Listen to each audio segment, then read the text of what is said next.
In this section, we'll talk about travel and registration requirements. Let's start with travel.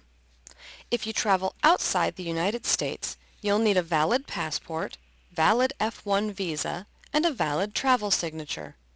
If your visa has expired, you need to make an appointment to come see me no less than 2 weeks prior to your departure so that I can provide you with additional documents you will want to take with you to your visa renewal appointment. If you travel within the United States, please do not take your passport with you as identification. Leave your documents at home so they don't get stolen, as replacing them is expensive, time-consuming, and in some cases, impossible. If you would like to obtain a Mass ID card, send me an email and I'll happily send you instructions on how to go about doing so. Now let's talk about registration requirements.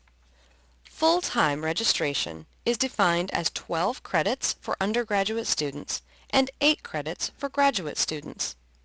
In your first term of study, you are required to be full-time unless you have permission from me first to take fewer.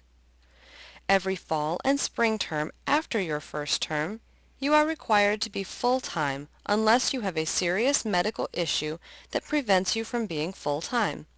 If you do have a serious medical issue, you must provide me with documentation from a licensed medical practitioner in the U.S. before you register for less than a full course load. Summer is an optional term unless it's your first term of study. This means that you can take 1 class, 4 classes, no classes, whatever you want. The only exception are Master of Management students. Master of Management students are required to take Pro Sem class in the first summer, so plan to register and attend in June.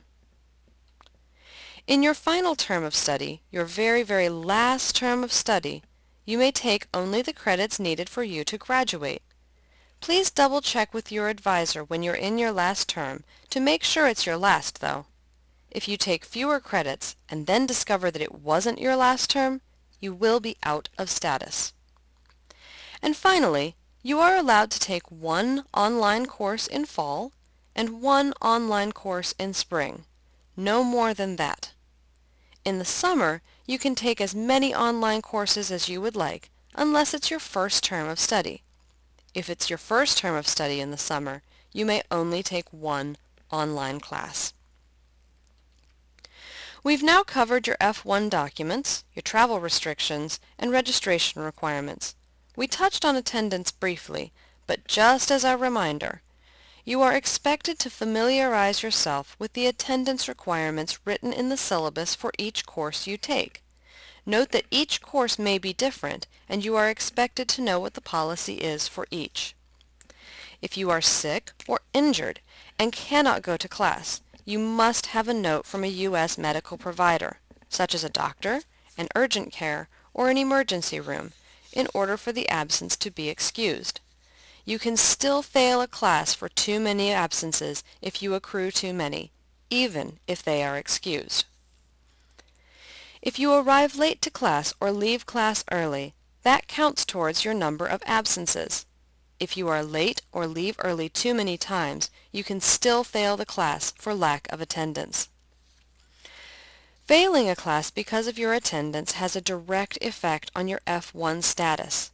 If you drop below full-time registration because of your attendance, you are in violation of your F1 status, and your I-20 will be terminated. The bottom line is go to class. It's what you're in the United States and at Cambridge College to do.